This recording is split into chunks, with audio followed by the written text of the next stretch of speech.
Kipulit jong kanang ba shlong menta kasengi kel khampar kheng ya kaya kayang jong kipai ba khamtam me akithan loshmir hadi malalap ya ubam ubakhia kemasan kilo ei ubalabu apa phalor jong office National People's Party kabadan hapo loshmir laban kelo hangni ba kapon menstep adon kibu i ya kapla kabalabu ya ni ubam mahmad jong phalor ne kibabun kipai ba kibu i kemcham napoi perkhat bodi setia ubam dedo kapon mesengi hadi malapetip ya kipulit kelawan kerki cektai ke jaga rangkat ki bom squad bat ki widea ki pulit ki badai batip bahaya kar komplit bio no bom ya kajing trash tom jong ki pulit ba kajing lap jong ki la ban pulit no yo no bom banara no syagwe ke jaga ka bakham light na ki jaga ki pai ba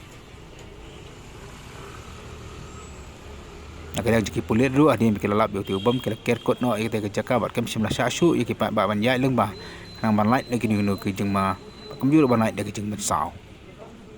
Nakaliang kasang channel C, lembak kelap thai khbor, bakal hak mentah hi kasngi, kala ai ke jeng berngam. Lani kala berngam ye ke babon ke menteri juga sokar MDA, daga bakando badi maki ke la phasiat yap yo ba cheris tangkhiu. Haka juga por nakaliang kasang channel C ru kala berngam, ye kitu baro ke barong na bar ke penyeso bakasang NPP, daga bathai ki bagi de mino nang daga sang hapo si banai. Because once again we're seeing here that this has happened again. Yes. Everything will be under investigation. So as of now, I cannot say anything until the full report I got. Thank you. What about the threat against We will see. We will see all. Everything we will analyze. Okay. Thank you. Thank you. Bye. Please, in front of NPP's office, what do you have to say? Yeah, I have not got an official report yet from the police department. So once I get the full report, whatever I've seen is through the media. So it would not be possible for me to react on the basis of that.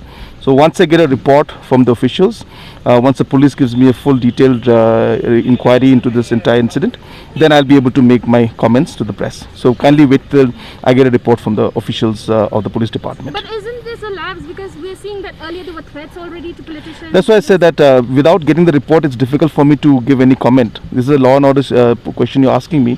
So all the information I've received is only from the press, coming in social media. So it will not be proper for me to react on that. Let me get the report officially and then I'll get back to you. Okay? Security to NPP leaders, because there is a threat to NPP. Let me get a report, then I'll reply back. Okay? Yeah, thanks. Thank you, sir.